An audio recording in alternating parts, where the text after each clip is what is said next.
கொடுக்கப்பட்டிருக்கு. அதில் தான் இந்த பெண்கள் வந்து மெல்ல மெல்ல வெளியில் வராங்க, அவங்களோட உரிமைகள் கிடைக்கப்பெறுது.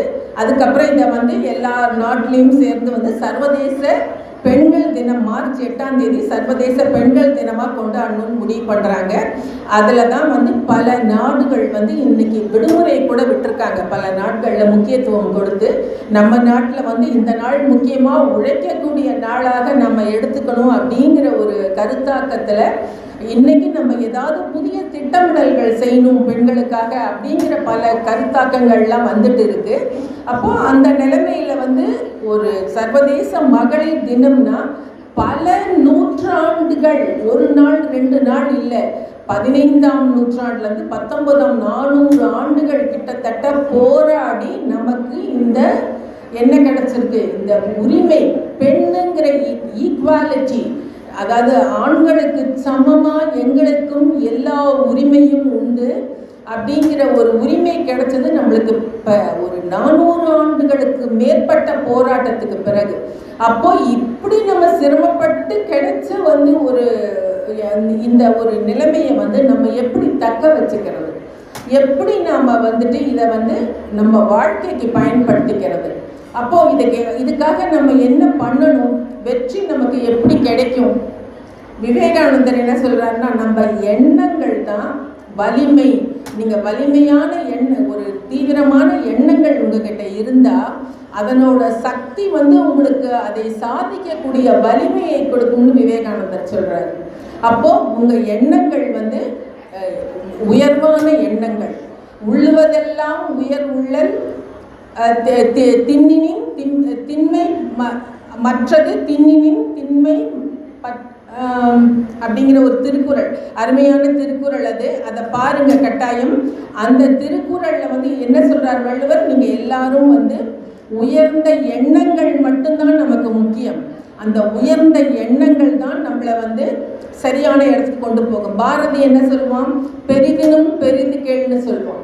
எனக்கு வந்து நான் மேடம் கிட்டே சொன்னேன், எனக்கு அச்சம் தவிர்ங்கிற தலைப்பில் தான் நான் பேச விரும்புகிறேன்னு சொன்னேன். ஏன்னு சொன்னால் அந்த அச்சம் வந்து எதுக்கு தவிர்க்கணும், அச்சம் எதுக்கு வரணும் முதல்ல? இப்போ நம்மக்கிட்டலாம் அச்சம் இல்லைன்னு நாமளே நினச்சிட்ருக்கோம். ஆனாலும் நமக்கு ஒவ்வொரு இடத்துல ஒரு சின்ன சின்ன தயக்கங்கள். அப்போ பாரதி என்ன சொன்னால், நானும் அச்சமும் நாய்களுக்கு வேண்டுமான்னு சொன்னான். நாய்க்கு தான் அச்சமும் நாணமும் வேணும், பெண்களுக்கு அது தேவையில்லை அப்படின்னு எந்த காலத்தில் சில நூற்றாண்டுகளுக்கு முன்னாடி பாரதி சொன்னது. ஆனால் இன்றைய காலகட்டத்தில் நம்ம எவ்வளோ வளர்ந்துருக்கோம், இந்த நேரத்தில் அச்சம் தேவையில்லை. அதே போல் வந்துட்டு எண்ணுவதெல்லாம் உயர்வாக எண்ணும்போது நமக்கு வந்து அந்த அச்சமே வரக்கூடாது. நிமிர்ந்த நன்னடையும் நேர்கொண்ட பார்வையும் யாருக்கும் அஞ்சாத நெறிகளும், நிலத்தில் யாருக்கும் அஞ்சாத நெறிகளும், திமிர்ந்த ஞான செருக்கும் உள்ளதால் செம்மை மாதர் திரும்புவதில்லையான்னு பாரதி பாடினான். இதுக்கு என்ன, அந்த திமிர்ந்த ஞான செருக்குன்னா என்னன்னு யாருக்காவது தெரியுமா? யாராவது கவனிக்கிறீங்களா? எல்லாரும் அங்கங்க கொஞ்சம் பேசுறீங்க, போர் அடிக்கிறேன்னா. உண்மையிலேயே நீங்கள் பாருங்களேன், இந்த இளைஞர் சக்திங்கும்போது உங்களுக்கெல்லாம் எந்த அட்வைஸும் தேவையில்லை, அறிவுரையே தேவையில்லை. ஆனால் அறிவுரை கொடுக்கவும் நான் வரல. ஏன்னா எங்களோட வயசுக்கு சில அனுபவங்கள் அதை உங்ககிட்ட பகிர்ந்துக்க தான் நான் வந்திருக்கேன். உண்மையிலேயே இதை கொஞ்ச நேரம் நீங்கள் இப்படி கவனிச்சிங்கன்னா உங்களோட வாழ்க்கைக்கு எப்போவுமே ஒன்று வச்சுக்கோங்க. எங்கேயாவது யாராவது மேலே நின்று பேசுகிறாங்க அப்படின்னா ஒரு அரை மணி நேரம் 3/4 மணி நேரம் பேசுகிறோன்னு வச்சுக்கோங்க. அவ்வளவும் உங்களுக்கு போர் அடிக்கலாம், எப்படியோ ஒரு எரிச்சல் ஊட்டலாம். ஆனால் எங்கேயோ ஒரு காட்சி, ஏதோ ஒரு சொல், இல்லை ஏதோ ஒரு வார்த்தை உங்களை வந்து எங்கேயோ வந்து சேரும். அந்த ஒரு சொல் வந்து உங்கள் வாழ்க்கையே புரட்டி போடக்கூடும், உங்கள் வாழ்க்கையில் வந்து பல மாற்றங்களை ஏற்படுத்தக்கூடும். அப்போது நம்ம வந்து வாய்ப்புகளுக்காக எப்போவுமே காத்துட்ருக்கணும். அந்த மாதிரி வாய்ப்புகள் நமக்கு ரொம்ப ரொம்ப கிடைக்கிறது ரொம்ப அரிது. அந்த மாதிரி நேரத்தில் வந்து நம்ம எந்த வாய்ப்புக்காக நம்ம காத்துட்ருக்கோமோ, எந்த சொல் எந்த சொல் நம்மை மாற்றப் போகிற சொல், எந்த சொல் நம் வாழ்க்கையை புரட்டி போட போகிற சொல் அப்படிங்கிறத நீங்கள் கவனமாக இருக்கணும். இதுதான் உங்களோட இன்னையோட இந்த டைம் தான் நீங்கள் அதுக்கான விழிப்புணர்வுகளை ஏற்படுத்தக்கூடிய நேரம் இல்லையா? இந்த நேரத்தில் நம்ம எதையாவது கோட்டை விட்டோம்னா நம்மளுடைய வாழ்க்கை எதிர்காலம் கேள்விக்குறியாக தான் நிற்கும். ஏன்னா இன்னைக்கு வந்து பார்த்திங்கன்னா நம்ம நாடு வந்து எங்கேயோ போயிட்டுருக்கு. நம்ம இன்னைக்கு வந்து உலகமயமாக்கல்ங்கிற ஒரு விஷயத்தில் ஒரு நாடே இன்னைக்கு ஒரு உலகமே வந்து ஒரு நாடாக ஒரு கிராமமாக சுருங்கிட்டு இருக்கு. அப்போ எங்கள் காலத்தில் இருந்ததை விட உங்களுக்கு இப்போ போட்டிகள் ரொம்ப அதிகம். ஹைலி காம்படிட்டிவ் வேர்ல்டு இது. நீங்கள் கொஞ்சம் ஏமாந்தீங்கன்னா ஒரு செகண்டில் உங்கள் மேலே ஏறி 100 பேர் 1000 பேர் 1,00,000 பேர் கோடி பேர் ஏறி போயிட்டே இருப்பாங்க. நம்ம பின்தள்ளப்பட்டுருவோம். அதுதான் முக்கியம். இந்த வயசில் உங்களுக்கு பல டீவியேஷன் இருக்கும், பல விஷயங்கள் இருக்கும். அதை பல பேர் பல விதமாக பயன்படுத்திக்குவாங்க. இதையெல்லாம் நாம் கொஞ்சம் ஏமாந்தோம்னா உண்மையிலேயே சொல்கிறேன், நம்மளோட எதிர்காலம் வாழ்க்கை பெரிய கேள்விக்குறியாயிடும். அப்போ இந்த காலத்தில் ஒரு நல்ல கல்லூரி நமக்கு கிடைச்சிருக்கு, ஒரு நல்ல பேஸ், நல்ல பெற்றோர் எல்லாமே கிடைச்சிருக்காங்க. ஏன்னா ஒரு பெண் அப்படிங்கிறவ ஒரு தாயா, ஒரு சகோதரியா, ஒரு தோழியா, இன்னும் என்ன ஒரு மனைவியா, ஒரு எத்தனையோ ரோல்ஸ் எடுக்கிறான். அத்தனை ரோல்ஸ்லேயும் ஒவ்வொரு விதமான பிஹேவியர் நம்மக்கிட்ட இருக்கும். இது பெண்களுக்கே உரிய ஒரு திறமை. பார்த்திங்கன்னா நீங்கள் வந்து சாதாரணமாக ஒரு விஷயம் வந்து நமக்கு வந்து 4 முகம், குறைஞ்சது 4 முகம் இருக்கும். இப்போ நீங்கள் வீட்டிலேருந்து வெளியே வரீங்க, கல்லூரிக்கு வரீங்க, அங்கே ஒரு முகம். நீங்கள் வேலை பணி செய்ய போனீங்கன்னா அந்த இடத்துல உங்கள் பிஹேவியர், உங்கள் முகம் ஒரு மாதிரி. அதே மாதிரி நீங்கள் ஏதோ ஒரு தொழில் புதுசாக தொடங்குறீங்க இல்லை பண்ணும்போது அப்போ உங்கள் நேச்சர் வேறு மாதிரி. இத்தனை நமக்கு இந்த மாதிரி பல முகங்கள் நமக்கு இருக்கும் சமூகத்தில். அதுக்கு தகுந்த மாதிரி தான் நம்ம வாழ்க்கை இருக்கும். ஆனால் நம்ம குடும்பம்னு ஒன்று எடுத்துக்கிட்டிங்கன்னா பாருங்கள், நமக்கு உண்மையான முகம் அங்கே தான். நம்ம குடும்பத்தில் இருக்கவங்க கிட்ட மட்டும்தான் நம்ம உண்மையான முகத்தை காட்ட முடியும் இல்லையா? அப்போ நம்ம என்ன பண்ணணும்? நம்ம பெற்றோருக்கோ நம்ம உடன் பிறந்தவர்களுக்கோ எல்லார்கிட்டையும் நம்ம உண்மையாக இருக்க முடியும் நம்மளால. அப்போ அவங்க மட்டும் நமக்கு வந்து உண்மையை நல்லதை மட்டும்தான் செய்வாங்கங்கிற ஒரு அடிப்படை நம்பிக்கை நம்மகிட்ட இருக்கும். அப்போ நம்ம என்ன செய்யணும்? பெற்றவங்க சொல்றது நமக்காக தான் சொல்றாங்க, நல்ல விஷயத்த சொல்றாங்க, நம்ம மூத்தோர்கள் சொல்றாங்க அப்படிங்கிறத நம்ம வந்து எளிமையாக எடுத்துக்கணும். நான் ஒரே ஒரு விஷயம் சொல்கிறேன். நான் உங்களை மாதிரி ஸ்டூடெண்ட்டாக இருந்தபோது எனக்கும் இந்த மாதிரி நிறைய டீவியேஷன் இருந்தது. அப்போது நான் வந்து எப்போவுமே கொஞ்சம் மேக்கப் பண்ணுறதுல கொஞ்சம் ஆசை இருப்பேன். நான் கொஞ்சம் அழகாக, எனக்கு முடி ரொம்ப லாங்காக இருக்கும், ஹேர் ஸ்டைல் பண்ணுவேன். அப்போல்லாம் நான் சென்னையில் தான் படித்தேன். அந்த வயசுலேயே எனக்கு கொஞ்சம் அந்த மாதிரி. எங்கள் அம்மா ஆனால் எப்போ பார்த்தாலும் திட்டிகிட்டே இருப்பாங்க. அப்போ எங்கள் அம்மா திட்டினது வந்து என்ன சொல்லுவாங்கன்னா, பன்னிக்குட்டி கூட பருவத்தில் அழகாக இருக்கும், நீ பெரிய அழகின்லாம் நினச்சிக்காத அப்படின்னு சொல்லுவாங்க. அப்போ எனக்கு அதோட அர்த்தமும் புரியல. எப்போ பார்த்தாலும் எங்கள் அம்மாவை பார்த்தா ஒரு கோபமாக வரும், ஒரு ஆத்திரம் வரும், எரிச்சல் வரும். ஏமா என்னை பார்த்தா நீ எப்போ பார்த்தாலும் திட்டிகிட்டே இருக்கீங்க அப்படின்னு சொல்லி. ஆனால் நான் ஒரு தாயான பார்த்தீங்களா, நான் ஒரு தாயானப்போ என் பொண்ணு இந்த வயசில், உங்கள் வயசில் என் பொண்ணு வரும்போது அப்போ தான் எனக்கு அதோட அர்த்தம் புரிஞ்சுது. எந்த நிலையில எங்கள் அம்மா அந்த வார்த்தையை சொல்லுவாங்க, எவ்வளோ பதட்டம் இருந்திருக்கும், அந்த பெத்த பொண்ணோட வாழ்க்கையோட பாதுகாப்புக்கு எத்தனை கவலை இருந்திருக்கும், எத்தனை நிலைமை இருந்திருக்கும். அப்போ வந்து ஏன்னா இந்த உலகம் அப்படி இருக்கு. எங்கள் காலத்திலேயே அப்படி இருந்ததுன்னா இந்த காலத்தில் இன்னும் பன்மடங்கு பிரச்சனைகள் அதிகமாக இருக்கு. அந்த நேரத்தில் நமக்கு பாதுகாப்பு எந்த அளவுக்கு முக்கியம் அப்படின்னா, அப்போ நாம் வந்து அதற்கு உரிய ஒரு பாதுகாப்பு வளையத்துக்குள்ளே போகணும்னா அது வந்து நம்ம பெற்றோர், நம்ம குடும்பத்தார், நம்ம கல்லூரி பேராசிரியர்கள், அந்த குருங்கிற இடத்துல இருக்கிறவங்க, இவங்கெல்லாம் தான் நமக்கு ஒரு பாதுகாவலர்களாக இருக்க முடியும். அதை நம்ம வந்து புரிஞ்சுக்கிட்டோம்னாவே நம்ம வாழ்க்கை கண்டிப்பாக எதிர்காலத்தில் நல்லா இருக்கும். இது என்னோட அனுபவ பகிர்வாக தான் நான் சொல்லிட்டு இருக்கேன். அதே போல் இந்த மாதிரி ஒவ்வொரு விஷயத்துக்கும் நீங்கள் வந்து எதுக்காக ஒரு நம்மளை பார்த்து எளிமையாக ஒருத்தர் வந்து நம்மளை அடக்கணும்னு நினச்சா நம்மளை அவமானப்படுத்துவாங்க ஈஸியாக ஒரே வார்த்தையில். ஒரே உங்களுக்கு ஒரு சீக்ரெட் சொல்கிறேன், மனசில் உள்வாங்கிக்கோங்க. நீங்கள் அதை உங்கள் மனசில் என்றைக்கும் மறக்காதீங்க, அதை உள்வாங்கிக்கோங்க. அந்த விஷயம் என்னென்னா, எப்போ யார் ஒருத்தர் வந்து உங்கள் அழகுக்கு மட்டும் மட்டும் முக்கியத்துவம் கொடுத்து அதை வர்ணிச்சுட்டு உங்கள் அறிவை வந்து புறக்கணிச்சிட்டு அதை புறந்தள்ளிட்டு அதை பற்றி பேசாமல் உங்கள் அழகை பற்றி மட்டும் பேசுகிறாங்கன்னா அவங்கள கண்டிப்பாக நம்பாதீர்கள். அவங்க ஒரு உத்தமமான எண்ணம் கொண்டவர்கள் அல்ல. அது ஆணாகட்டும் பெண்ணாகட்டும் யாராவனா இருக்கட்டும், அவங்களை வந்து நீங்கள் நம்பிடாதீங்க. அந்த எச்சரிக்கை உணர்வை நீங்கள் எப்போவுமே உள்ள வச்சுக்கோங்க. நீங்கள் இது வந்து இந்த வயசுன்னு இல்லை, எந்த வயசுலையும் அது வந்து பெண்களுக்கே உரிய ஒரு பிரச்சனை வயசெல்லாம் இல்லை. எல்லா வயசுலையும் சிலர் வந்து சில ஆண்கள் தவறாக பழகக்கூடியவர்கள் இருக்கிறாங்க. பெண்கள் தவறாக, ஆண்கள் பெண்கள் எல்லாருமே இன்னைக்கு பல விஷயங்கள் நாட்டில் நடக்குது. நீங்கள் எல்லாரும் படிச்சிருப்பீங்க, கேட்டுட்ருக்கீங்க. அப்போது நம்ம பாதுகாப்புக்கு நாம் தான் உத்தரவாதம். மற்றவங்க யாரை நம்பியும் நாம் இருக்க முடியாது. நாம் தான் நமக்கு பாதுகாப்பு அப்படிங்கிற முதல் விஷயத்தை நம்ம உள்வாங்கிக்கணும். அதே போல் ஏன்னா அப்போ நம்மளை வந்து நேரடியாக ஒருத்தர் வந்து நீங்கள் வந்து ரொம்ப எல்லாத்துலேயும் நீங்கள் எக்ஸ்பர்ட்டாக இருக்கீங்க, ஒரு பெரிய ஆளாக இருக்கீங்க, அப்போ உங்களை முடக்கணும்னா அவங்க என்ன பண்ணுவாங்க? எல்லாமே. அப்போ நம்ம வெற்றிக்கு முதல் காரணம் என்ன? 3 விஷயங்கள். நம்ம வெற்றி பெறத்துக்கு, நம்மளுடைய வாழ்க்கை மேம்படணும்னா 3 விஷயங்கள் நம்ம கவனம் கொள்ள வேண்டும். என்னென்ன விஷயம்? 3 விஷயம். Communication, socialisation and your individual talent. அது என்னது? கம்யூனிகேஷன்னா நம்ம அடுத்தவங்க கிட்ட பழகிற விதம், தொடர்பு கொள்கிற விதம், பேசுகிற விதம். அதே போல் சோசியலைசேஷன்னா நீங்கள் வந்து சமூக வாழ்க்கையில் நீங்கள் பழகிற விதம். அதுக்கப்புறம் இண்டிவிஜுவல் டேலண்ட், உங்களுடைய தனித்திறமை. இப்போ இந்த 3லையும் நம்ம கவனம் கொள்ளணும்னா நம்ம என்ன பண்ணணும்? கம்யூனிகேஷன்னா முதல்ல நம்மளோட அதோட பேச்சு திறமை தான் அதில் ஃபஸ்ட்டு வருது.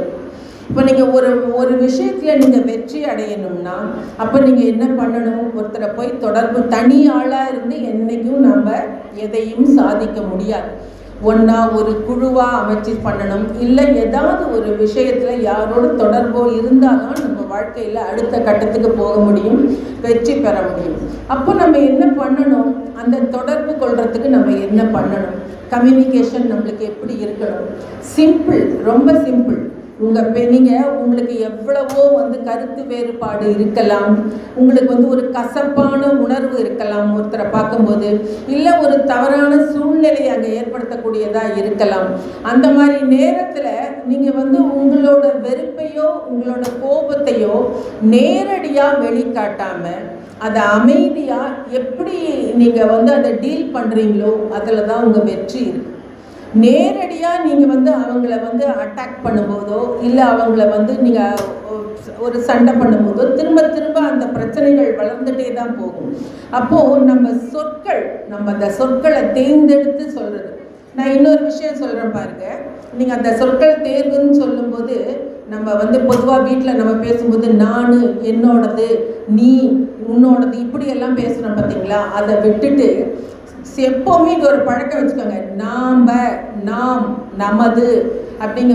ஃப்ரெண்ட்ஸ் கிட்ட பேசும்போது கூட நம்ம வீட்டுக்கு வாங்க, நம்ம வீட்டுக்கு போகலாம், நம்ம வந்து நம்ம கிளாஸ்க்கு போகலாம், இப்படி இந்த மாதிரி நாம், நமது இப்படின்னு நீங்கள் கொண்டு போனீங்கன்னா சைக்கலாஜிக்கலாக ஒரு நெருக்கம் வரும். அவங்களோட வந்து ஒரு வெறுப்போ இல்லை ஒரு வழக்கோ எதுவும் வரதுக்கான வாய்ப்பு இல்லை. இன்னொரு விஷயம் வந்து, நான் வந்து ஒரு கல்லூரிக்கு போயிருந்தப்போ ஒரு பெண் வந்து ரொம்ப நேரம் வந்து பேச்செல்லாம் கேட்டுட்டு இருந்துட்டு என்கிட்ட வந்துட்டு சொன்னாங்க, ஒரு விஷயத்த சொல்லிவிட்டு எனக்கு இதை எப்படி டீல் பண்ணுறதுன்னு தெரில மேடம், எனக்கு ரொம்ப வருத்தமாக இருக்குது. என்ன விஷயம் அப்படின்னா, ஒரு பையன் வந்து நான் டெய்லி என்கிட்ட வந்து ஒரு தப்பாக பேசுகிறான், என்னை வந்து என் பின்னாடி வரான், எனக்கு கஷ்டமாக இருக்குது, எங்கள் வீட்டில் தெரிஞ்சால் கொன்னே போட்டுருவாங்க, என்னை படிக்கவே விட மாட்டாங்க, அப்படி எனக்கு ரொம்ப பயமாக இருக்குது, அச்சமாக இருக்குது அப்படின்னு சொன்னாங்க. அப்போ நம்ம இதை எப்படி எனக்கு டீல் பண்ணுறதுனே தெரியல அப்படின்னு சொல்லிட்டு உண்மையிலேயே ரொம்ப ஃபீல் பண்ணேன். அப்போது அதுக்கு நான் ஒன்று சொன்னேன், நீ வந்து எந்த ஒரு விஷயத்தையும் நம்ம பயந்து ஒதுங்கினோன்னா அந்த விஷயம் நம்மளை ஏறி மிதித்து தான் போகும். அப்போ நம்ம அதை எப்படி டீல் பண்ணுறது? ஒரே விஷயம், திரும்பி நின்று முகத்தை நேருக்கு நேராக பார்த்து, எனக்கு இதில் உடன்பாடு இல்லை, என் வாழ்க்கையை நான் தான் முடிவு பண்ணுவேன், அடுத்தவங்களோட முடிவு பண்ணுற இடத்துல நான் இல்லை, அதோட கூட என்னோட வெற்றி என்னோட என்னோட வாழ்க்கை முன்னேற்றம் இதில் தான் என்னுடைய எண்ணம் இருக்குது. அப்போ வந்து என்னோட பிற்காலத்தில் நான் எனக்கு அந்த மாதிரி ஒரு சூழ்நிலை வரும்போது உன்னோட நினைவு வந்தால் நான் உன்னோட தொடர்பில் இருக்க முடியும். அது வரைக்கும் நீ என்னை டிஸ்டர்ப் பண்ணாத, நேருக்கு நேராக முகத்தை பார்த்து கண்ணை பார்த்து சொல்லு, அவன் கண்ணை பார்த்து சொல்லு, அதுக்கப்புறம் உனக்கு பிரச்சனை வராதுன்னு சொல்லு. அந்த பொண்ணு அந்த மாதிரி சொல்லிட்டு சில நாட்கள் கழித்து என்கிட்ட ஃபோன் பண்ணால், நீங்கள் சொன்னது ரைட்டு மேடம், இப்போ அந்த பொண்ணு அவன் வந்து எனக்கு எந்த தொல்லை இல்லை, எங்கள் வீட்டில் அம்மா அப்பாவுக்கு கூட நான் இந்த மேட்டர் நான் கொண்டே போகல, ஆனால் அந்த பிரச்சனையை நானே சால்வ் பண்ணிட்டேன். இப்போ வந்து அவன் என்னை பார்த்தாலும் ஒரு ஸ்மைல் பண்ணிட்டு தான் போகிறான், என்கிட்ட எதுவும் தப்பாலாம் பேசுறதில்ல, ஒன்றும் பண்ணுறதில்ல அப்படின்னு சொல்லி. இந்த நட்பை வந்து நம்ம எப்படி இதை வந்து ஒரு கெட்ட எண்ணத்தோடு வரவங்களை கூட ஒரு நட்புறவாக நம்மளால் மாற்றிக்க முடியும். இது வந்து பெண்களுக்கே உரிய பல திறமைகளில் இதுவும் ஒன்று. இதை நம்ம உண்மையிலேயே மனசில் வச்சுக்கணும். அதே போல் நீங்கள் வந்து சோஷியலைசேஷனுங்கும் போது நம்ம வந்து ஏதோ ஒரு இப்போது நீங்கள் வந்து ஒரு செயல் செய்ய போகிறீங்க, அதுக்கு வந்து எப்படி நீங்கள் மக்கள்கிட்ட பழகிறது அப்படிங்கும்போது அந்த பேச்சு ரொம்ப சொல் முக்கியம். தெளிந்த சொல், அதாவது ஔவையார் சொல்லுவாங்க, தெளிந்த நல்ல அறிவு வேண்டும் அப்படின்னு சொல்லுவாங்க. அந்த தெளிந்த நல்ல அறிவு அப்படிங்கிறது என்னது? அவேர்னஸ். நம்ம வந்து எதை திங்க் பண்ணுறோமோ அதை முழுமையான எண்ணம், ஒரு ஆழ்ந்த எண்ணத்தோட அதை சரியான முறையில் நம்ம எக்ஸ்பிரஸ் பண்ணுறது, நம்ம நினைக்கிறத வந்து தெளிவாக வெளியில் சொல்கிறது, அதுதான் ரொம்ப ரொம்ப ஒரு வெற்றிக்கு முதல் படி. அதை நம்ம அந்த பழக்கத்தை நம்ம வளர்த்திக்கணும். அதே போல் வந்துட்டு நீங்கள் இண்டிவிஜுவல் டேலண்ட்னு எடுக்கும்போது எனக்கு இன்னொரு நிகழ்ச்சி ஒன்று ஞாபகம் வருது. என் கூட படித்த ஒரு பொண்ணு வந்து ரொம்ப ஆவரேஜ் ஸ்டூடெண்ட் தான். நீங்கள் பெரிய இந்த ஸ்டூடெண்ட்டுன்னு கேட்காதீங்க, நானும் ஒரு ஆவரேஜ் ஸ்டூடெண்ட்டு தான். ஆக்சுவலாக அவள் வந்து என்ன பண்ணுவா, ரொம்ப அழகாக படம்லாம் வரைவா, ரொம்ப அழகாக ஹேண்ட் ரைட்டிங் எழுதுவா. எல்லாருமே பேசிகிட்டே இருக்கீங்களோ, கவனிக்கிறீங்களா? கொஞ்சம் எல்லாரும் யார் யார் கவனிக்கிறீங்க கை தூக்குங்க பார்க்கலாம். சூப்பர், எல்லாருமே தான் கவனிக்கிறீங்க. நன்றி நன்றி நன்றி. உண்மையிலே இது வந்து நீங்கள் கொஞ்சம் கவனம் பட்டீங்கன்னா உங்களுக்கு எதிர்காலத்தில் ஏதோ ஒரு வரியாவது உங்களுக்கு பயன்படும். கொஞ்சம் புரிஞ்சுக்கோங்க. லேட்டாக கை தூக்குனாலும் நோ ப்ராப்ளம். சரி, இப்போ வந்து நம்ம வந்து இப்போது அந்த பெண் வந்து என் ஃப்ரெண்டு நான் சொன்னேன் பார்த்தீங்களா, அவள் வந்து நிறைய அவளுக்கு வந்து அழகாக எழுதுவா, நல்ல ஆவரேஜ் ஸ்டூடெண்ட். ஆனால் அப்போ வந்து ஒரு நாள் வந்து கிளாஸில் ரெக்கார்ட் நோட்டில் வந்துட்டு பாட்னி கிளாஸில் வந்து ரெக்கார்ட் நோட்டில் ஒரு ஊமத்தம்பூன்னு நினைக்கிறேன், அந்த ஹைபிஸ்கஸோ ஏதோ ஊமத்தம்பூ வரைய சொல்லியிருந்தாங்க. அப்போ நாங்கள் எல்லாருமே வந்துட்டு புக்கை பார்த்து அப்படியே வரைஞ்சிட்டு போயிட்டோம். ஆனால் அவள் மட்டும் என்ன பண்ணால், அவள் நல்ல ஒரு ஆர்டிஸ்ட், ரொம்ப அழகாக வரைவா. அப்போது அவள் என்ன பண்ணான்னா, அந்த ஒரு ரியல் ஃப்ளவரை பறித்து அந்த ஃப்ளவர் அப்படியே எக்ஸாக்டாக அதே மாதிரி வரைஞ்சான். ஆனால் அதை வந்து மேடம் வந்து ஏற்றுக்கலை. நீ புக்கில் இருக்கிற மாதிரி தான் உன்னை வரைஞ்சி பாட்ஸ் குறிச்சிட்டு வர சொன்னேன், உன் இஷ்டத்துக்கு நீ வரைஞ்சிட்டு வந்தேன்னு சொல்லிட்டு 2வது தடவை வரைய சொன்னாங்க. அப்புறம் அவள் புதுசாக வரைஞ்சிட்டு வந்தால் அது வேறு விஷயம். ஆனால் அவள் வந்து அப்போ வந்து கடைசியாக அவள் வாங்கினது ஒரு 45% மார்க் வாங்கி தான் வெளியே போனான். அப்போவும் மேடமும் சொன்னாங்க, நீ வந்து உன்னோட ஹேண்ட் ரைட்டிங்க்கும் உன்னோட அந்த திறமைக்கு தான் உனக்கு இந்த மார்க்காவது கிடச்சிது, இல்லைன்னா உனக்கு அது இது கூட கிடச்சிருக்குமான்னு தெரியலை அப்படிங்கிற அளவுக்கு சொன்னாங்க. நீ ரொம்ப ஆவரேஜ் ஸ்டூடெண்ட்டாக இருக்க, நிறைய உன் டேலண்ட்டை வளர்த்திக்கணும் அப்படி இப்படின்னு சொல்லி தான் அட்வைஸ் பண்ணி அனுப்பிச்சாங்க. ஆனால் ரொம்ப ஒரு 7-8 வருஷம் நினைக்கிறேன், 7-8 வருஷத்துக்கு பிறகு ஒரு நாள் வந்துட்டு நான் அவளை வந்து சந்திக்கிறேன்.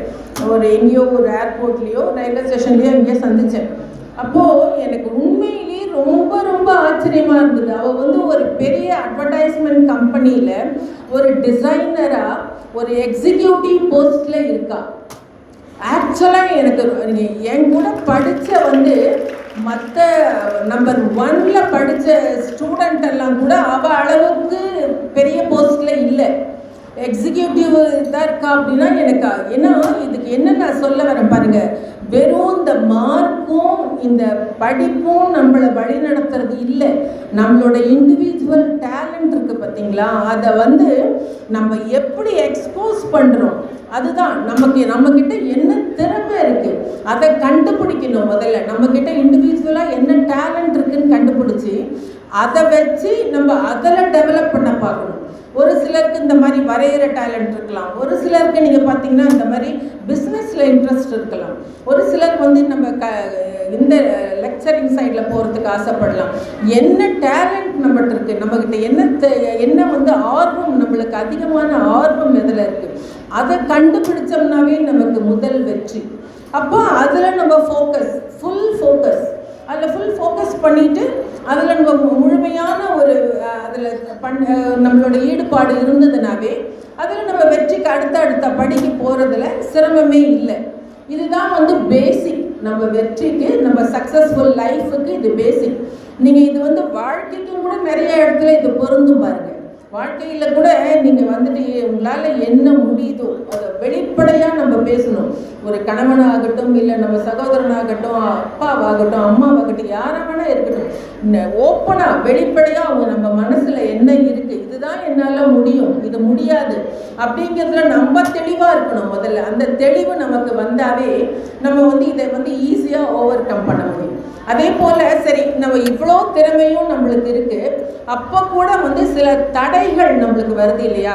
இந்த தடைகள்லாம் ஏன் வருது, இந்த தடைகளை நம்ம வந்து எப்படி ஓவர் கம் பண்ணுறது அப்படிங்கிறதுக்கு நான் சமீபத்தில் ஒரு புத்தகம் படித்தேன். ஒரு அமெரிக்கன் லேடி ஒருத்தர் வந்து அவங்க பேர் வந்து என்னமோ பேர் கூட அவங்களுக்கெல்லாம் வாயில் வராது, கியோன்னு ஒரு லேடி, ஆமாம் ரூத் கியோம்னு ஒரு லேடி டூ இட் ஸ்கேடுன்னு ஒரு புக்கு எழுதியிருக்காங்க. அது என்ன அந்த புக்குன்னு பார்த்தீங்கன்னா, நாம் வந்து ஒரு செயலை செய்ய ஆரம்பிக்கும் போது நமக்கு சில தடைகள் எதனால் வருது, நம்மளை எது அச்சமூட்டுகிறது, எந்தெந்த செயல்கள் நம்மளை அச்சமூட்டுகிறது அப்படிங்கிற விஷயத்துக்கு ஒரு 7 பாயிண்ட் அவங்க சாதாரணமாக சொல்லலை. இதை என்னன்னு பார்த்தீங்கன்னா, ஒரு நிறைய பேருக்கு வந்து அவங்க ஒரு ஆய்வு பண்ணி, நிறைய பேர் ஒரு பல ஆண்டுகள், ஒரு 7-8 வருஷம் வந்து நிறையா பேர் ஆய்வு பண்ணி, அவங்களோட கலந்து ஆய்வு பண்ணி, அது எத்தனையோ விஷயங்களுக்கு அப்புறம் சைக்காலஜிக்கலி ட்ரை பண்ணி அந்த புக்கை எழுதியிருக்காங்க. அப்போ அந்த புக்கில் நீங்கள் பார்த்தீங்கன்னா அவங்க சொல்கிற 7 விஷயங்கள் என்னென்னா, ஃபஸ்ட்டு ஒன் வந்து நம்ம எதுக்கு வந்து தள்ளி போடுறது. நம்ம எந்த விஷயத்தை எடுத்தாலும் தள்ளி போடுறோம் பார்த்தீங்களா, ப்ரொக்ரஸ்டினேஷன்னு சொல்லுவோம். அப்போ வந்து எதை எடுத்தாலும் வந்து தள்ளி போடுறது. அந்த தள்ளி போடுறது வந்து என்னென்ன காரணத்துக்கு நம்ம தள்ளி போடுறோன்னா, முதல்ல வந்து நம்ம சரியாக செய்யணும் அப்படிங்கிற ஒரு பர்ஃபெக்ஷன் இருக்கணும் நம்ம ஒர்க்கில் அப்படின்னு சொல்லிட்டு நம்ம அதுக்காக சரியாக பர்ஃபெக்ஷனை நம்ம ஏற்படுத்திக்கலாம் அப்படின்னு சொல்லிட்டு முதல்ல ஒரு திட்டமிட்டுட்டு நம்ம ஒரு வேலையை ஆரம்பிக்கும் போது தள்ளி போட்டுட்டு இதை நம்ம இன்னும் நிறைய நியூஸ், இதுக்கு தகுந்த செய்திகளை கேதர் பண்ணணும் அப்படின்னு சொல்லி நம்ம சேர்த்துக்கிட்டே போகிறோம்.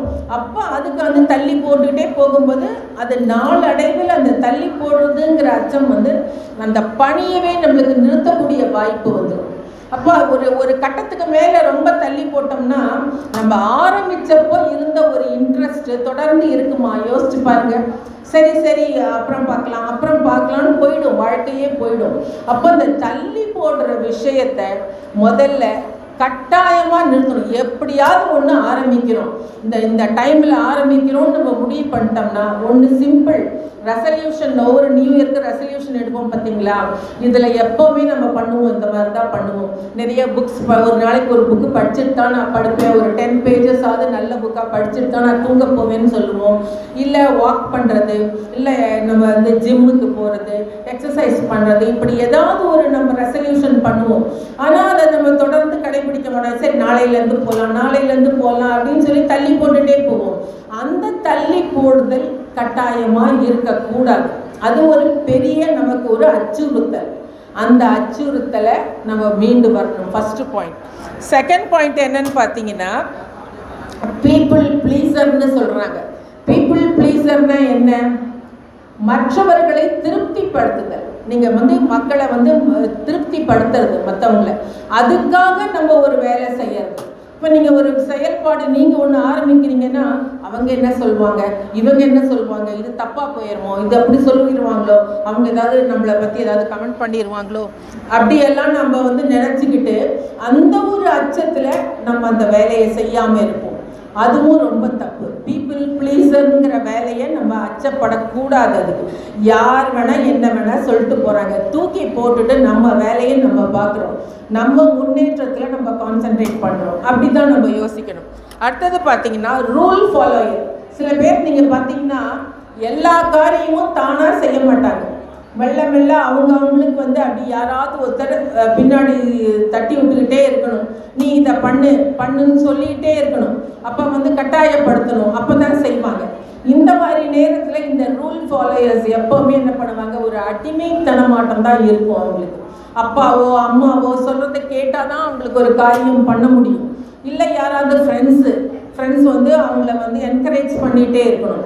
இந்த மாதிரி நிலையை அது நமக்கு நல்லது இல்லை, நம்ம முன்னேற்றத்துக்கு நல்லது இல்லை. இதே போல் ஒவ்வொரு விஷயத்துலையும் நீங்கள் அடுத்தவங்க தான் உங்களுக்கு முன்னெடுக்கணும்னு நினச்சிங்கன்னா அது நடக்காத ஒரு விஷயம். காரணம் என்னென்னா, எல்லாரும் நம்ம நினைக்கிற வேவ் லெங்த்துக்கு இருப்பாங்களான்னு சொல்ல முடியாது. அப்போது நம்ம அதுக்கு முக்கியத்துவம் கொடுக்க தேவையில்லை. அதே போல் அடுத்தது பார்த்திங்கன்னா அவுட்காஸ்ட் ஆஃப் செல்ஃப் ரிஜெக்ஷன்.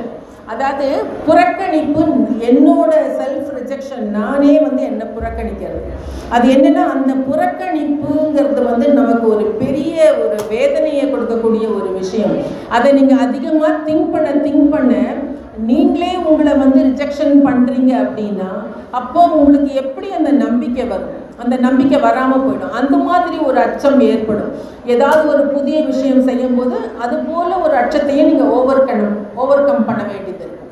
அடுத்தது பார்த்தீங்கன்னா செல்ஃப் டவுட்டர்னா என்னென்னா, தன்னையே சந்தேகப்படுறது. என்ன விஷயம் அது? தன்னையே ஏன் சந்தேகப்படுறாங்க? நான் சரியாக செய்வேனா, எனக்கு வெற்றி கிடைக்குமா, தோல்வி வந்துருமா எனக்கு, இப்படின்னு டவுட் பண்ணிகிட்டே இருக்கிறது. அதுக்கு என்ன காரணம்? தன்னம்பிக்கை இல்லாமல். அது இல்லாதனால நம்மளையே நம்ம டவுட் பண்ணிக்கிட்டே அதை நினச்சிட்டே இருக்கோம். அப்போது அடுத்தது நீங்கள் பார்த்தீங்கன்னா எக்ஸ்கியூஸ் மேக்கர். அந்த மாதிரி நீங்கள் டவுட் பண்ணிகிட்டே இருக்கும்போது ஏதோ ஒரு எக்ஸ்கியூஸ் பார்த்துட்டே இருக்கீங்க.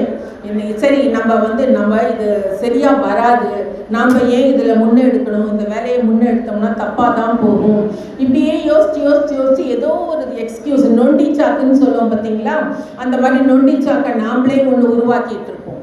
கடைசியாக பார்த்தீங்கன்னா பெசிமிசம்.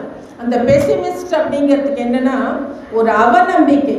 எல்லாமே வாழ்க்கையில் தீயது, எதுவுமே நமக்கு நல்லதே நடக்காது, நான் ரொம்ப மோசம், எனக்கு ராசியே இல்லை, எனக்கு அதிர்ஷ்டமே இல்லை, நான் எப்பவுமே இப்படி தான் இருக்கேன், நான் நினைக்கிற காரியம் எதுவுமே எனக்கு நடக்கிறது இல்லை, இப்படின்னு சில பேர் ஒரு மாதிரி புலம்பிக்கிட்டே இருப்பாங்க பாருங்க. அந்த மாதிரி புலம்புறவங்க கிட்டையே போயிடாது. நாம் புலம்பாமல் இருந்தால் கூட நம்மளை புலம்ப வச்சிருவாங்க. அந்த மாதிரி ஆட்கள் கிட்ட நெருங்கவும் கூடாது, நாமளும் அந்த மாதிரி மற்றவங்க கிட்டையும் புலம்பவும் கூடாது. புலம்பல்ங்கிறது நம்மளை ஒரு படி இறக்கிடும், நம்ம நம்பிக்கையை பூரணமாக தொலைத்துவிடும். அப்போ நம்மளுக்கு அடுத்த கட்டத்துக்கு போகிறதுக்கு என்ன தேவையோ அதற்கான பணியை தான் நம்ம முன்னெடுக்கணுமே தவிர அந்த புலம்பிட்டு இருக்கக்கூடாது. அப்போது இந்த மாதிரி நேரத்தில் நம்ம இது எல்லாமே என்ன காரணம் அப்படின்னா, நம்ம ஒரு வாழ்க்கையில் ஒரு வெற்றி பெறத்துக்கு பல தடைகள், நம்மளை அறியாமையே பல தடைகள் நம்மக்கிட்ட நம்மளை தொல்லை பண்ணும். அந்த மாதிரி தடைகளை நம்ம தாண்டி வரத்துக்கு இந்த மாதிரி சில முயற்சிகள் செய்து கொண்டே தான் இருக்க வேண்டும். அப்போ நீங்கள் இது எல்லாத்துக்கும் மேலே நம்மளை ஒருத்தர் அவமானப்படுத்துவாங்க பாருங்கள். அப்படிலாம் அவமானப்படுத்திட்டு அப்போ தான் இவ பயந்துட்டு ஃபீல்டை விட்டு போயிடுவா. ஒரு போட்டியாளராக அவங்கள நினச்சாங்கன்னா அவங்க அதிகமாக அந்த மாதிரி பண்ணுவாங்க. நீங்கள் யோசிச்சு பாருங்கள், ஆப்ரஹாம் லிங்கன் ஒரு செருப்பு தைக்கிற தொழிலாளியோட ஒரு பையன், உங்களுக்கு தெரியும். அவர் நாட்டுக்கு பிரைம் மினிஸ்டராக வரும்போது, அந்த நாட்டுக்கு முதல்வராக வரும்போது, அவரை ஒரு ஃபஸ்ட்டு டே அவர் பொசிஷன் எடுக்கும்போது அங்கே பேசுகிறாரு. பதவி ஏற்புக்கு நாட்டில் கல்வி தான் ரொம்ப முக்கியம், கல்விக்கு நம்ம ரொம்ப முக்கியத்துவம் கொடுக்கணும்னு பேச ஆரம்பிக்கிறார். அவரெல்லாம் பேசிட்டே இருக்கும்போது அங்கே அவர் பேசி முடிச்சுட்டு வராரு. அந்த உயர் அதிகாரி இருப்பார் இல்லையா, அவர் அவருக்கு அப்படியே ஆத்திரம் தாங்க முடியல. ஒரு செருப்பு தைக்கிற தொழிலாளி நம்ம விட உயர் பதவிக்கு வர்றதா, நான் இப்போ அவருக்கு நான் வணங்கி நிற்கணுமா அப்படிங்கிற ஒரு ஆத்திரத்திலே இருக்காரு. அப்போ வந்து அவர் என்ன சொல்றாரு கிட்ட போய், ஏன்னா அவர் வந்து ஒரு நாட்டின் முதல்வர், ஒரு கவர்னர் கிட்ட போய் நம்ம வந்து தப்பா எதுவும் பேச முடியாது. அப்போ என்ன சொல்றாரு, அவரை வந்து கிரிட்டிசைஸ் பண்ணணும், அவரை இன்சல்ட் பண்ணணும்னு மனசுல வச்சுட்டாரு. இப்போ என்ன சொல்றாரு, உங்க அப்பா ஒரு பெரிய நல்ல ஒரு கலைஞர், அவர் தைச்ச செருப்பை தான் பாருங்க நான் இன்னும் போட்டுட்டு இருக்கேன், அந்த செருப்பு கடினமாக உழைக்குது, நல்லா உழைக்குது, நல்ல செருப்பு அப்படின்னு சொன்னாராம். அதுக்கு என்ன காரணம், அவருக்கு ஆத்திரம். அந்த ஆத்திரத்தை அந்த மாதிரி அவமானப்படுத்துறாரு. முதலாக பதவி ஏற்க போகிறப்ப அத்தனை பேர் முன்னாடி ஆனால் ஆப்ரஹாம் லிங்கன் அதை வந்து ஒரு அவமானமாகவே எடுத்துக்கல. அதுதான் நம்மளோட திறமை, தன்னம்பிக்கை. ஆமாம், நீங்கள் எங்கள் அப்பாவை விட நான் நல்லா செருப்பு தைப்பேன், உங்களுக்கு அடுத்தது இந்த செருப்பு பிஞ்சு போனால் சொல்லுங்கள், நான் தைச்சி கொடுக்குறேன், இந்த செருப்பை நீங்கள் போட்டிங்கன்னா உங்கள் வாழ்நாளுக்கே போதும்னு சொன்னாராம். அப்போ அதுதான் ஒருத்தர் நம்மளை அவமானப்படுத்துகிறாங்கன்னா அது தெரியும் நம்மளுக்கு. அந்த நிலையில் நாம் அதை உள்வாங்கிக்கு கொள்ளாமல் நாம் அதை மீண்டு வரணும் அப்படின்னா அதை வந்து நம்ம எப்படி சமாளிக்கணுங்கிற ஒரு அவேர்னஸ் நமக்கு இருக்கணும். அப்போ அவங்க அவமானப்படுத்தி நம்மளை டவுன் பண்ணுறதுக்கு, நம்மளை மட்டம் தட்டுறதுக்கு தான் பண்ணுறாங்கன்னு நமக்கு தெரியுதுங்கும் போது நாம் ஏன் அதுக்கு சரி சாய்க்கணும், நம்ம அதை கேர் பண்ணாமல் விட்டுடலாமே. அந்த மாதிரி ஒரு நிலையை தான் நாம் வந்து கடைபிடிக்கணுமே தவிர அதுக்கு போய் நம்ம ஒரு சண்டை போட்டு அவங்க கூட போட்டி போட்டு அவங்களையே நீ என்ன அவமானப்படுத்துறேன், நான் ஒன்று அவமானப்படுத்துகிறேன், இப்படியே போயிட்டு இருந்தால் வாழ்க்கை இப்படியே தான் போயிட்டுருக்கோம். நம்ம அடுத்த கட்டத்துக்கு நாம் மூவ் பண்ண முடியாது. அப்போ நம்ம அடுத்த கட்டத்துக்கு நம்ம மூவ் பண்ணோம்னா அதெல்லாம் இக்னோர் பண்ணிட்டு நம்ம போயிட்டே இருக்கணும். ஏன்னா நீங்கள் வாழ்க்கை பாருங்கள், ஒரே ஒரு செகண்டில் வந்து என்ன வேணால் நடக்கலாம். நீங்கள் ஒரு திட்டமிட்டு நீங்கள் பண்ணிட்டு இருப்பீங்க. இதுக்கு ஒரு முக்கியமான ஒரு உதாரணம் என்னன்னா, நீங்கள் வந்து நிலவில் யார் முதல்ல கால் வச்சாங்க தெரியுமா? யாருக்காவது தெரியுமா? நிலவில் முதல் கால் வைத்தவர் பெயர்? சூப்பர், அதே தான், நீல் ஆம்ஸ்ட்ராங் தான் வச்சார். ஆனால் அந்த ஃப்ளைட்டில் போகும்போது அவர் வந்து ஆக்சுவலாக வந்துட்டு அவர் முதன்மை பயணி கிடையாது, முதல் நிலை விஞ்ஞானி அவர் கிடையாது. ஆல்ட்ரின், அவர் கூட போன எட்வின் ஆல்ட்ரின் தான் முதல் நிலை பயணி. அவர் தான் வந்து ஆக்சுவலாக அவர் தான் இறங்கி இருக்கணும். அப்போ வந்து நாசாலேருந்து அவங்களுக்கு இது வருது, நீங்கள் வந்து ஆர்டர் வருது, நீங்கள் வந்து இப்போ அனௌன்ஸ்மெண்ட்லாம் கொடுத்துட்டாங்க, இன்னும் 1 செகண்டில் வந்து நிலவில் கால் வைக்க போகிறாங்கன்னு அனௌன்ஸ்மெண்ட் பண்ணிட்டாங்க. ஆல்ட்ரின் கால் வைக்க போகிறார், முதல் நிலவில் கால் வைக்க போகிற மனிதர் ஆல்ட்ரின், அப்படி இப்படின்னு சொல்லி அனௌன்ஸ்மெண்ட் கொடுத்துட்டே இருக்காங்க. ஆனால் அந்த ஆல்ட்ரின் என்ன பண்ணுறாரு, என்ன நினச்சாரோ அவருக்கு ஒரு சிறு தயக்கம், டக்குன்னு அந்த டைம் ஆகிட்டே இருக்குது, அந்த ஒரு நொடி. அப்போ பார்த்தாரு ஆம்ஸ்ட்ராங், டைம் ஆகிட்டு இருக்கு, இறங்கி டக்குன்னு போய் அவர் கால் வச்சுட்டார். வரலாறே மாறி போச்சு, ஒரு செகண்டில் வரலாறே மாறி போச்சு. ஆக்சுவலாக இன்றைக்கும் வரலாற்றில் அந்த ஆல்ட்ரினுக்கு கிடைக்க வேண்டிய பேரும் புகழும் இன்றைக்கி ஆம்ஸ்ட்ராங்குக்கு. நம்ம மனசுலலாம் ஆல்ட்ரின் நிற்க வேண்டியது இன்றைக்கி ஆம்ஸ்ட்ராங் தான் நின்றுட்டுருக்கார். அப்போ இந்த ஒரு நொடியில் வந்து வாழ்க்கை எப்படி வேணாலும் மாறும். எப்படி நம்ம அந்த அவேர்னஸ், அன்றைக்கி பாருங்கள் ஆம்ஸ்ட்ராங் அவ்வளோ அலர்ட்டாக அப்படி நின்றுட்டு டக்குன்னு போனார், அதை சாதிச்சார். 2 பேரும் கால் வைக்காம ஏன்னா உங்களுக்கு தெரியும், அந்த விண்கலம் அந்த நேரத்துக்குள்ளே கால் வைக்கலைன்னா அதில் பல பிரச்சனைகள் வரும். அதனால் அதை உடனடியாக நம்ம ஃபாலோ பண்ணணும். அந்த ஒரு சிறு அவருக்கு ஏற்பட்ட அந்த தயக்கம் இன்னொருத்தருக்கு அவர் வாழ்க்கையவே வேற இடத்துக்கு கொண்டு போயிடுச்சு, வேற லெவலுக்கு கொண்டு போயிடுச்சு. இப்படி தான் வாழ்க்கை நமக்கு நிறைய வாய்ப்புகளை கொடுத்துட்டே இருக்கு, நமக்கு தெரிய மாட்டேங்குது. நம்ம அதுக்கான டைமை கொடுக்க மாட்டேங்கிறோம், அவேர்னஸ் நமக்கு இல்லை. நம்மளோட டைவர்ஷன் நிறைய வெளியே டைவர்ட் பண்ணிகிட்டே இருக்கு. நம்மளை எத்தனையோ விஷயங்கள் வெளியே டைவர்ஷன், அதுக்கு எதுக்குமே நம்ம முக்கியத்துவம் கொடுக்காம இருக்க முடியாது. அது தேவை, அதுவும் தேவைங்க போது முக்கியமான நேரங்களில் நம்மளுடைய முழுமையான எண்ணங்களை, மனதை முழுசாக கொடுக்கணும். அப்போ தான் வந்துட்டு நமக்கு இந்த வாழ்க்கையில் வந்து நம்ம வெற்றி, நம்ம பிறந்த பயனை அடைய முடியும். இப்போ நான் வந்து இந்த அச்சங்கிறதுக்கு உங்களுக்கு ஒரே ஒரு ஜென் கதை சொல்கிறேன். நீங்கள் எல்லோரும் கொஞ்சம் டயர்டாக இருக்கீங்கன்னு நினைக்கிறேன். இந்த கதை சொன்னால் கொஞ்சம் உங்களுக்கு தூக்கம் வந்தால் கூட ஸ்டடி ஆகிருவீங்கன்னு நினைக்கிறேன். ஒரு ஜென் துறவி இருந்தார் பாருங்க. அவர் வந்து ஒரு மரத்தடியில் உட்காந்து தியானம் பண்ணிகிட்டே இருந்தார். அப்போ அவர் தியானம் பண்ணிட்டு பக்கத்தில் கீச்சுன்னு ஒரு சத்தம் கேட்குது. அப்போ திடீர்னு அவருக்கு ஒரு டிஸ்டர்ப் ஆகுது, என்னன்னு சொல்லிட்டு திரும்பி பார்க்குறாரு. அங்கே பக்கத்தில் ஒரு வங்கு, அந்த மரத்துக்குள்ள ஒரு சின்ன வங்கு இருக்கு. அந்த அந்த வங்குலேருந்து ஒரு எலி, குட்டி எலி ஒன்று எட்டி எட்டி பார்க்குது, தலையை மெதுவாக எட்டி பார்க்குது, உள்ள தலையை எடுத்துக்குது, எட்டி பார்க்குது, சுற்றி பார்க்குது, தலையை எடுத்துக்குது. இப்படியே பண்ணிகிட்டே இருக்கு அந்த எலி. அப்போ அப்புறம் கூப்பிட்டாரு, ஜென் துறவி கூப்பிட்டார். அவங்க இந்த துறவிகள், இந்த ஜென் துறவிகளுக்கெல்லாம் நம்மளுக்கு மனிதர்களுக்கு அப்பாற்பட்டவர்கள்னு சொல்லுவாங்க. அவங்களுக்கு வந்து அந்த மிருகங்கள் கூட எல்லாம் அவங்களோட பேச்சு புரியும்னு சொல்லுவாங்க. அப்படிப்பட்ட ஒரு சக்தி வாய்ந்த துறவின்னு வச்சுக்கோங்க. அவர் வந்து அந்த எலியை கூப்பிட்டு, என்ன நீ பண்ணுற, ஏன் இப்படி எட்டி எட்டி பார்க்குற, உனக்கு என்ன பிரச்சனை, வெளியே போ, நீ இவ்வளோ ஏன் சாப்பிடக்கூட போகாமல் இப்படியே உள்ளுக்குள்ளேயே அடைஞ்சு கிடக்கிற, உனக்கு என்ன பிரச்சனை, நீ பசி மயக்கத்தில் இருக்க மாதிரி தெரியுதே அப்படின்னு அந்த துறவி கேட்குறாரு. அப்போ அந்த எலி சொல்லுது, எனக்கு ரொம்ப பயமாக அச்சமாக இருக்கு, வெளியே போனால் பூனை வந்து ஒன்று இந்த அப்பப்போ இந்த பக்கம் ஒன்று நடமாடிக்கிட்டு இருக்கு, நான் எங்கே வெளியே போனால் என்னை பிடிச்சி சாப்பிட்ருமோன்னு எனக்கு பயமாக இருக்குது, அதனால தான் நான் உள்ளேயே இருக்கேன், நான் சாப்பிட்டு பல நாள் ஆச்சு, பசி வேற எனக்கு தாங்கவே முடியல, என்ன பண்ணுறதுனே தெரியல சாமி, எனக்கு ஒரு வழி சொல்லுங்க அப்படின்னு சொல்லி அழுகுது. அழுத உடனே அப்போ வந்து அந்த துறவி சொல்கிறாரு, நீ வந்து சரி இப்போ அதுக்கு என்ன பண்ணலாம் நீயே சொல்லு அப்படின்னா, சரி சாமி நீங்கள் எனக்கு ஒன்று பண்ண, என்ன பூனையாக மாற்றிருங்க, நான் எலியாக எனக்கு இருக்க பிடிக்கல, நான் பூனையாக இருந்தேன்னாக்கா நான் யாருக்கும் பயப்பட மாட்டேன், இந்த பயப்படாமல் நான் இருப்பேன்ல அப்படின்னு சொன்னால், சரி அந்த துறவி சரி அவ்வளோதானே, உன்னை நான் பூனையாக மாற்றுறேன்னு பூனையாக மாற்றிட்டார். சரின்னு அது ஜாலியாக ஹாப்பியாக ரொம்ப ஜாலியாக போயிடுச்சு, வெளியே சிரிச்சுட்டு போய் சாப்பிட்டுட்டு 2 நாள் ஆச்சு. 2 நாள் கழிச்சு திருப்பி அந்த துறவி அங்கே பூஜை பண்ணும்போது எதிர்த்தாப்புல உட்காந்து அழுதுகிட்டே உட்காந்துருக்கு, தேம்பி தேம்பி அழுதுக்கு.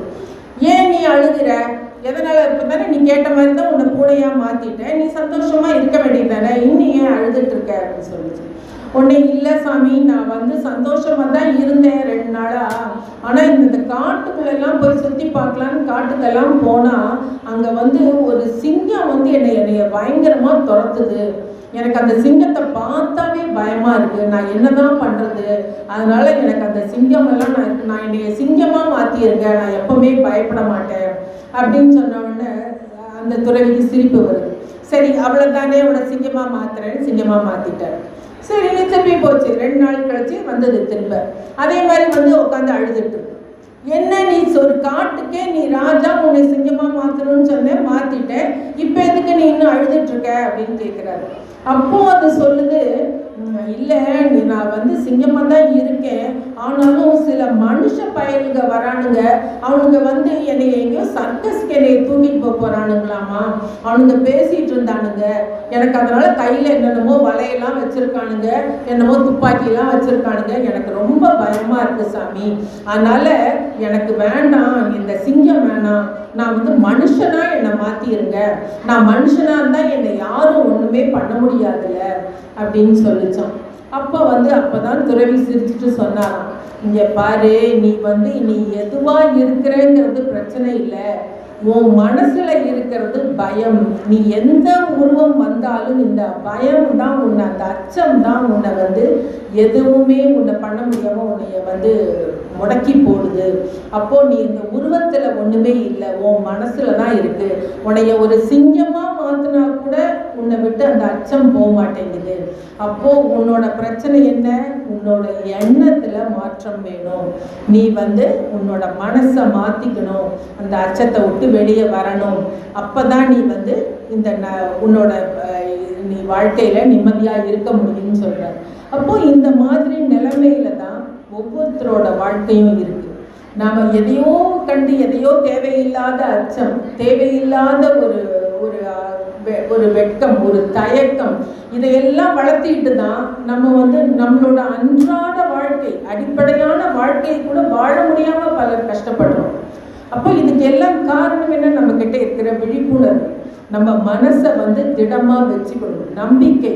அந்த நம்பிக்கைங்கிற வந்து ஒரு நம்ம எண்ணத்துல நம்பிக்கைங்கிற ஒரு வேர் மூணு ஆரம்பிச்சதுன்னா அந்த சாதனைகள் இருக்கு பார்த்தீங்களா, அது ஒரு அசாதாரணமான ஒரு சக்தியை நமக்கு கொடுக்கும்.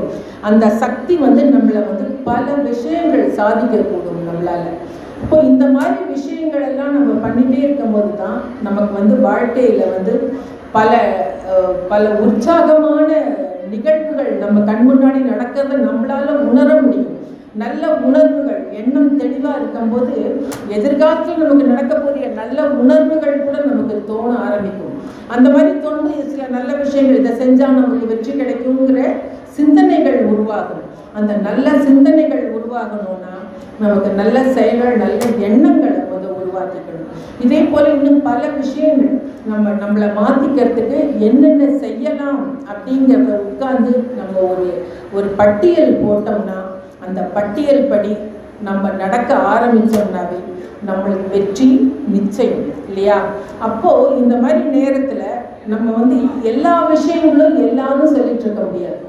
அப்போ அந்த சொல்லுக்கு ஒரு பலன் இருக்கு, ஒரு சக்தி இருக்கு. அந்த சொல் யார் சொல்றாங்கிறதுல ஒரு விஷயம் இருக்கு. ஒரு விஷயம் சொல்லணும் பாருங்க. காமராசர் டைம் இருக்காங்க மேடம்? இருக்கா? காமராசர் ஒரு தடவை காமராஜர் முதலமைச்சராக இருந்தார். தெரியும் இல்லையா உங்களுக்கெல்லாம்? காமராஜர் தெரியும்ல. அவர் முதலமைச்சராக இருக்கும்போது பிடி ஸ்ரீனிவாசன் ஒரு வக்கீல், அவர் காமராஜருக்கு ரொம்ப நெருக்கமான தோழர். அவர் ஒரு நாள் அவரோட காமராஜர்கிட்ட போய், என் பையன் வேதியியல் பாடம் ஃபிசிக்ஸ் படிச்சுட்டு அவன் முதுகலைக்கு பிஜி பண்ணுறதுக்கு சீட்டு கிடைக்கல, நாங்கள் சென்னை மாநில கல்லூரியில் போய் நான் ட்ரை பண்ணேன், எனக்கு சீட் கிடைக்கல, பையன் அதே கோர்ஸ் தான் வேணும்னு கேட்குறான் அப்படின்னோடனே, எப்போவுமே நீங்கள் காமராஜர் பார்த்தீங்கன்னா இந்த மாதிரி ரெக்கமெண்டேஷன் இதெல்லாம் அவருக்கு சுத்தமாக சிபாரிசுன்னு யாராவது போனாவே பிடிக்காது, கண்டபடி சத்தம் போடுவார். அப்போ அதே மாதிரி அவர் நண்பர்கிட்ட சத்தம் போடுறாரு, ஏண்டா நான் இதுக்கு தான் முதலமைச்சர் ஆனேனா, உனக்கு உதவி செய்யறதுக்கு தான் இங்கே உட்காந்துருக்கேனா அப்படின்னு திட்டுறாரு. அப்போ அவர் சொல்கிறாரு, இல்லை இல்லை, நான் அதுக்காக சொல்லலை, என் பையனுக்கு சீட்டு வேணுங்கிறதுக்காக நான் சொல்லலை. ஆனால் அந்த மொத்தமே 15 சீட்டு தான் அலாட் பண்ணியிருக்காங்க மாநில கல்லூரியில் இந்த வேதியியல் பாடத்துக்கு, முதுநிலை படிப்புக்கு, பிஜி கோர்ஸ்க்கு 15 பேர் தான் அலோவ் பண்ணுறாங்க. அப்போ அதனால் ரொம்ப சீட் கம்மியாக இருக்குது, இதை கொஞ்சம் அதிகப்படுத்தினா நிறைய பேர் படிக்க முடியும்ல அப்படின்னு சொல்லி அவர் கேட்குறாரு. அப்போ உடனே இவர் காலேஜ் ஃபேக்கல்ட்டிஸ் எல்லாம் கூப்பிட்டு கேட்குறாரு, என்ன விஷயம், ஏன் இப்படி வெறும் 15 பேர் மட்டும் படிக்கிறாங்க அப்படின்னா, அப்போ கல்லூரியில் சொல்கிறாங்க ஏன்னா இதுக்கு இது ஒரு ஆய்வு அந்த லேபு வேணும், அந்த ஆய்வு லேபில் பார்த்தீங்கன்னா 15 பேர் தான் ஒர்க் பண்ண முடியும், அதுக்கான எக்யூப்மெண்ட்ஸ் தான் நம்மக்கிட்ட இருக்குது, அதிகமாக இல்லை, அதனால் அந்த எக்யூப்மெண்ட்ஸ் எல்லாம் நம்ம அதிகமாக வாங்கிறதுக்கு இப்போ பட்ஜெட் இல்லை, ஸோ 15 பேர் தான் படிக்க முடியும், 3 மணி நேரம் அவங்க லேபில் இருப்பாங்க, 3 மணி நேரம் தியரி கிளாஸில் இருப்பாங்க அப்படின்னு சொல்லி சொல்கிறாரு. அப்போ காமராஜர் கேட்குறாரு, சரி நீங்கள் இந்த 3 மணி நேரம் லேபு அவங்க தியரி கிளாஸ் நடக்கும்போது 3 மணி நேரம் சும்மா தானே இருக்கும் லேப் அப்படின்னு சொல்கிறாங்க. அப்போ அந்த நேரத்தில் அவங்க என்ன சொல்கிறாங்கன்னா, ஆமாம் அப்படிங்கும்போது, சரி அப்போ நீங்கள் இந்த இன்னொரு 15 பேரை நீங்கள் அப்பாயிண்ட் பண்ணுங்க, இன்னொரு 15 பேருக்கு சீட்டு கொடுங்க, அவங்க இந்த 3 மணி நேரம் தியரி கிளாஸில் இருக்கும்போது அந்த 15 பேர் லேபில் இருக்கட்டும், அப்போ 2 ஷிஃப்டாக நீங்கள் ஒர்க் பண்ணிட்டோம்னா அதுதான் முதல் அந்த ஷிஃப்ட் மெத்தட். காலேஜில் மார்னிங் ஷிஃப்ட், ஈவினிங் ஷிஃப்ட்டுன்னு வந்தது அதுதான். அப்போ இது என்னன்னா, அவர் ஒரு படிக்காத ஒரு தலைவர் காமராஜர், அதிக படிப்பு இல்லை, ஆனாலும் அந்த அலர்ட்னஸ், அவேர்னஸ், அவரோட அந்த நேரத்துக்கு அந்த அவேர்னஸ் இருந்ததுனால, அப்போ கல்லூரியிலையும் சொல்கிறாங்க, இல்லை இதுக்கு நமக்கு இந்த மாதிரி திட்டமிடலை இன்னும் இதை நம்ம இப்போ செயல்படுத்த முடியாதுங்கும் போது, யார் திட்டமிடுறது, நீ போய் ஒரு பேப்பரில் எழுதி கொண்டா நான் கையெழுத்து போட்டு கொடுக்குறேன், அதுதான் சட்டம் அப்படின்ட்டாரு. அந்த மாதிரி எழுதி அந்த இதை கொடுக்குறாரு. அப்போ இதை ஒரு தலைவரோ இல்லை தொண்டரோ இல்லை சாதாரண மனிதர்களோ அந்த சூழ்நிலையை புரிஞ்சுக்கிட்டு எடுக்கிற முடிவு காலத்துக்கும் மக்களுக்கு பயன்படக்கூடியதாக இருக்கும். அந்த நிலையில் நாம் என்ன, நம்மளோட ஒரு விழிப்புணர்வுங்கிறது எல்லாருக்குமே அவசியம். அது பெரிய பதவியில் இருக்கவங்களோ, பொறுப்பில் இருக்கவங்களோ, இல்லை சாதாரண மக்களோ, யாராக இருந்தாலும் அந்த விழிப்புணர்வு இருந்தால் வெற்றி நிச்சயம் அப்படிங்கிறது தான் நாம் இன்றைக்கி எடுத்துகிட்டு போகிற முக்கியமான ஒரு மெசேஜாக இருக்கும். அப்போது இது எல்லாமே நீங்கள் பாருங்கள், பாரதியார் பாடின மாதிரி, தேடி சோறு நிதம் தின்று பல சின்ன சின்ன கதைகள் பேசி நிறைய கூடி கிழப்பருவம் எய்த பின் மாயும் பல வேடிக்கை மனிதர் போல் நானும் அவிழ்வேன் என்று நினைத்தாயோ, சொல்லடி சிவசக்தி, என்னை சுடர்நீரும் அறிவுடன் படைத்து விட்டாய், வல்லமை தாராயோ இந்த மாநிலம் பயனுற வாழ்வதற்கே அப்படின்னு பாரதி பாடினா பார்த்தீங்களா? இது நமக்காகவே பாடினது. நமக்காகவே பாடினது. பிறந்தோம் வளர்ந்தோம் நம்ம போனோம் செத்து போனோம் அப்படிங்கிறது தான் வாழ்க்கையா? இல்லை இல்லை, ஏதோ ஒரு சாதனை. நம்ம பிறந்ததுக்கு நம்ம அடையாளத்தை விட்டுட்டு போகணும். நம்ம போயிட்டாலும் நம்ம அடையாளம் இந்த வாழ்க்கையில், இந்த நாட்டில், இந்த ஊரில், இந்த நிலத்துல இருக்கணும். அந்த ஒரு மோட்டிவேஷன் நமக்கு கட்டாயம் வேணும். அப்படின்னா நாம் அப்போதான் நம்ம ஒரு பெண்ணாக பிறந்ததுக்கு ஒரு அர்த்தம். ஏன்னா 400 ஆண்டுகளுக்கு மேலே போராடி நமக்கு கிடைச்ச சுதந்திரம் இது. இந்த வாய்ப்பு நமக்கு இந்த ஈக்குவாலிட்டி இது கிடைச்சது. இல்லைன்னா அதையெல்லாம் அவங்கெல்லாம் போராடாமல் விட்டுருந்தா நாம் இன்னும் முடங்கி போய் ஒன்றா நம்மளை சாமின்னு சொல்லி மூளையில் உட்கார வச்சுருப்பாங்க. இல்லை அப்படின்னா நீ கஷ்டப்படாத, நீ நல்லா இருக்கணுங்கிறதுக்காக உன்னை வீட்டில் இருக்க வைக்கிறேன்னு முடக்கி வச்சுருப்பாங்க. அதையெல்லாம் தாண்டி இன்னைக்கு நம்ம வெளியில் ஆண்களை விட ஒரு பங்கு அதிகமாக சாதிச்சுட்டு இருக்கோம். இன்றைக்கி ரிசல்ட்லலாம் பாருங்கள், ஒவ்வொரு ரிசல்ட்லேயும் பர்சன்டேஜ் வைஸ் பார்த்தீங்கன்னா ஆண்களை விட பெண்கள் தான் இன்றைக்கி ரிசல்ட் காமிக்கிறாங்க. அது மட்டும் இல்லை, எல்லா தொழில் இன்றைக்கி எல்லா தொழிலையும் பெண்கள் வந்துட்டாங்க. ஃப்ளைட் டு பைலட்டில் இருந்து பெரிய ட்ரக்கு ஓட்டுறாங்க. அவ்வளோ பெரிய ட்ரக்கு. நேற்று நான் வழியில் வரும்போது பார்க்குறேன், ஃபுல்லாக சரக்கு லாரியில் பின்னாடி அந்த ட்ரக்கை ஒரு லேடி அவங்க ஓட்டிகிட்டு போகிறாங்க. எனக்கு போய் கிட்ட பார்த்து நான் ஃபஸ்ட்டு அவங்க கை காட்டணுன்னா வளையல் தெரிஞ்சுது. என்னது ஒரு லேடி ஓட்டுறாங்க போல இருக்குன்னு பார்த்தா, ஏன்னா அந்த ட்ரக்கு ஃபுல்லாக அத்தனை இது. ஜென்ஸு கூட கொஞ்சம் பயப்படுவாங்க. லேடிஸ் இன்னைக்கு ஒரு 30 வயசு தான் இருக்கும் அவங்களுக்கு. அவங்கள போய் பார்த்தா அவங்க சொந்த பிஸ்னஸ்ன்னு சொல்கிறாங்க. அது ஒரு டிரைவரை போட்டால் அது எதுக்கு தேவையில்லாத, அது எனக்கு நாமளே செய்யும்போது அது எனக்கு பாதுகாப்பு, அதாவது நிறைய திருடு போகுது அப்படிங்கிறாங்க. அப்போ நம்ம ஊரில் இதை நான் நிறைய பார்க்க. முந்திலாம் அந்த அப்போ மாட்டு வண்டி ஓட்டுவாங்க, சரக்கை வச்சு பெண்கள் மாட்டு வண்டி ஓட்டுறதை பார்க்கும்போதே ஆச்சரியமாக இருக்கும். இன்றைக்கி அதை விட ஒரு படி போய் ட்ரக்கு ஓட்டுறது அப்படின்னா ரொம்ப பெரிய விஷயம். இதை இந்த அளவுக்கு நம்ம ஊர் முன்னேறிட்டு இருக்கு. நாடு இல்லை, நம்ம ஊர். இத்தனையும் கொங்கு மண் பார்த்தீங்கன்னா ஓரளவுக்கு நமக்கு இன்னும் ட்ரெடிஷ்னலி நம்ம கொஞ்சம் இப்படி தான் இருக்கும். மற்ற மாநிலங்கள் போல் நம்ம இன்னும் ரொம்ப அல்ட்ரா மாடர்னாக வந்துட்டோம்னு சொல்ல முடியாட்டியும் நம்ம பிஹேவியரில் இன்றைக்கி அல்ட்ரா மாடர்னாக இருக்கும் நம்ம கொங்கு நாட்டில்.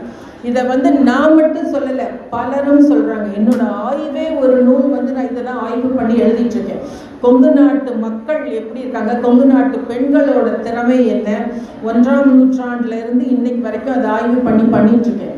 அந்த மாதிரி பண்ணும்போது பல விஷயங்கள் எனக்கு கிடைக்கிது. உண்மையிலேயே அந்த காலத்துலேருந்து வணிகத்தில் முதல் இடத்துல இருக்காங்க நம்ம கொங்கு நாட்டு பெண்கள். அப்போது நம்மளால ஏன் சாதிக்க முடியாது? அந்த எண்ணத்தை நம்ம முதல்ல வளர்த்துக்கணும்.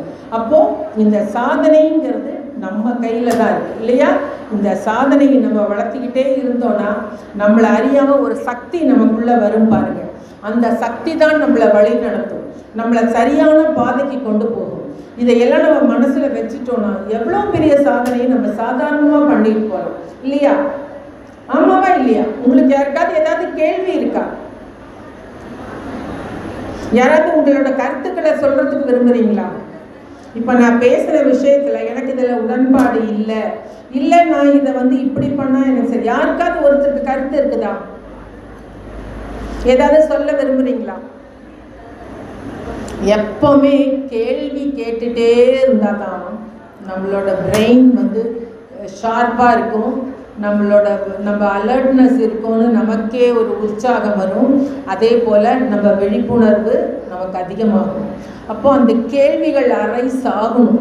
எதை பேசினாலும் யார் பேசினாலும் இது சரியா தப்பா அப்படிங்கிற எண்ணம் உங்களுக்குள்ளே வந்துட்டே இருக்கணும். அப்போ கேள்விகள் தானாக வரணும். அப்படி வரும்போது தான் நம்ம அடுத்த கட்டத்துக்கு போகிறோம்னு அர்த்தம் இல்லையா? அப்போது நாம் நிமிர்ந்த நன்னடையோட நேர்கொண்ட பார்வையோட நம்ம வாழ்க்கை பயணத்தை தொடர்ந்தோமானால் நமக்கு வெற்றி நிச்சயம் என்று கூறி நல்ல வாய்ப்புக்கு நன்றி கூறி அமைகிறேன். நன்றி, வணக்கம்.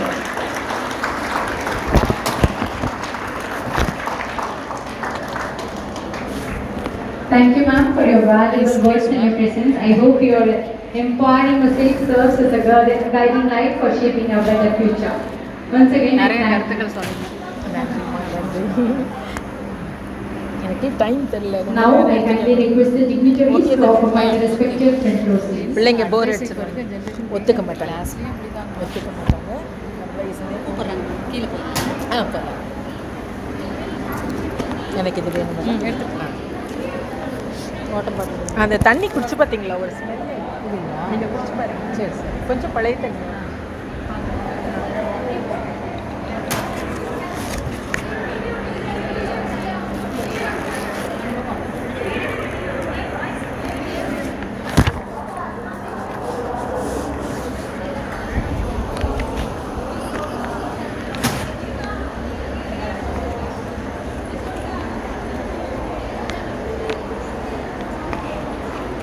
Now, let's have an audio-visual treat of our chief guest, Ms. Pavala Sankari.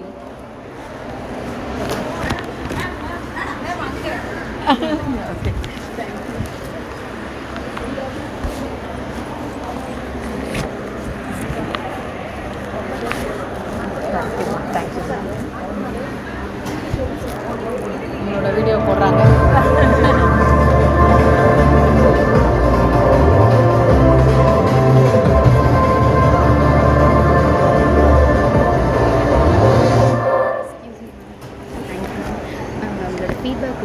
ஷேர்மா கண்டிப்பாக.